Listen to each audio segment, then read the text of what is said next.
Hello friend, मैं आनंद राज आप सब देखिए। मगध यूनिवर्सिटी का एग्ज़ाम चल रहा है। आज कोर्स 1 का एग्ज़ाम हुआ है। जो क्वेश्चन गेस किए थे मैक्सिमम क्वेश्चन वही आया है। और देखिए किन्हीं को अभी भी नोट्स चाहिए तो इस नंबर पर व्हाट्सएप करके आप नोट्स ले सकते हैं। सभी कोर्स का मिल जाएगा, कोर्स 2 से लेकर आपका जितना भी है 7 तक। 95 76 00 2401 पर व्हाट्सएप करके आप नोट्स ले लीजिएगा। कुछ पेमेंट करके आपको नोट्स मिल जाएगा 95 76 00 2401। आइए हम वीवीआई क्वेश्चन आपको करवाते हैं थोड़ा देर में। इसके बाद हम ऑब्जेक्टिव जो एग्जाम हुआ है उसका आंसर भी बता देंगे, समझ गए। तो देखिए लिखा हुआ है Magadh university BEd first year VVI question 2023 course 2 session आपका 22-24 का है।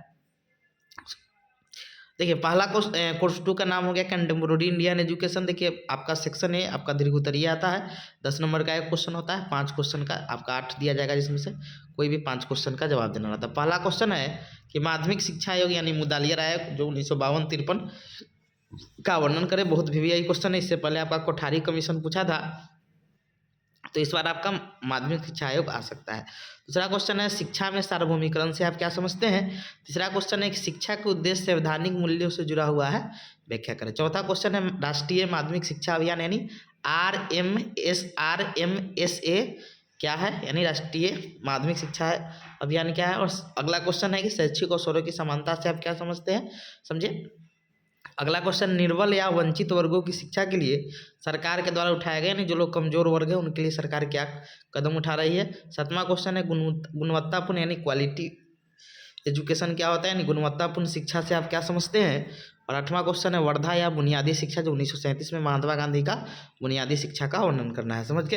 उसके बाद आपका सेक्शन बी आता है जो आपका लघुत्तरीय होता है। एक क्वेश्चन 5 नंबर का होता है। 4 क्वेश्चन का जवाब देना होता है। पहला क्वेश्चन है संशोधित राष्ट्रीय शिक्षा नीति 1992 क्या है, यानी राष्ट्रीय शिक्षा नीति 1986 अच्छा से पढ़ लीजिएगा, समझ गए।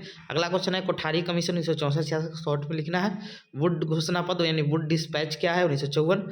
शिक्षा का अधिकार अधिनियम 1909। मध्याह्न भोजन योजना MDM। और शिक्षा में आदर्शवाद क्या है, इसको आपको बताना है। सेक्शन सी जो है आपका लघुत्तरीय अति लघुत्तरीय होता है, ऑब्जेक्टिव होता है। या तो 5 रहेगा या 10 रहेगा तो 1 नंबर का क्वेश्चन रहेगा, 5 रहेगा तो 2 नंबर का क्वेश्चन रहता है, समझ गए। पहला क्वेश्चन है शिक्षा धर्मनिरपेक्षता का प्रभावी डैश माध्यम है, समझ गए। धर्मनिरपेक्षा मतलब कोई भी, जिससे भारत क्या धर्मनिरपेक्ष राष्ट्र है, तो जब शिक्षा आपको गुणवत्तापूर्ण मिलेगा तो क्या हो जाएगा कि धर्मनिरपेक्षता अच्छा से पालन किया जाएगा। तो शिक्षा क्या है, धर्मनिरपेक्षता का प्रभावी माध्यम है। आगे है दूसरा क्वेश्चन है कि बुनियादी शिक्षा का माध्यम क्या था। तो बुनियादी शिक्षा का जो माध्यम था वो क्रिया मतलब मातृभाषा था, यानी मातृभाषा में बच्चा को शिक्षा देना था, समझ गए। आगे है बच्चों के लिए अनिवार्य और निःशुल्क शिक्षा मूल अधिकार है। तो बिल्कुल सही बात है, एकदम सत्य भी है। 6 से 14 साल के बच्चे को मतलब अनिवार्य और निःशुल्क शिक्षा देना। अगला क्वेश्चन है बुनियादी शिक्षा है तो बच्चों की आयु समूह क्या थी। तो ये आपका 7 से 14 साल था, समझ गए। गांधी जी का पढ़िएगा। तो अगला है भारतीय समाज में वंचित वर्ग या समूह क्या है। तो आपका SC ST हो गया, समझे। पिछड़ा हो गया जो घर से जो अलग रहते हैं, समझ गए।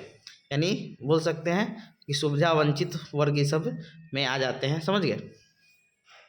आगे है कि नकारात्मक शिक्षा का संप्रदाय किसने दिया है। तो ये दिए हुए हैं आपके रूसों ने दिए हुए हैं।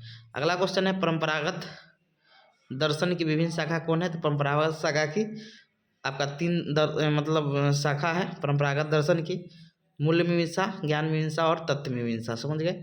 अगला है शिक्षा में आदर्शवाद क्या है। वैसावाद जिसमें विचारों का प्रभाव होता है उसे आदर्शवाद कहते हैं। अगला है प्रयोजनवाद क्या है। तो प्रयोजनवाद में हम व्यवहारिक विषयों का अध्ययन करते हैं। तो ये आपका खत्म गया। कोर्स 3 का भी कल ऐसे कर देंगे। नोट्स लेना होगा तो इस नंबर पर व्हाट्सएप करके नोट्स ले सकते हैं। 95 76 00 2401 पर कुछ पेमेंट करके आपको नोट्स मिल जाएगा।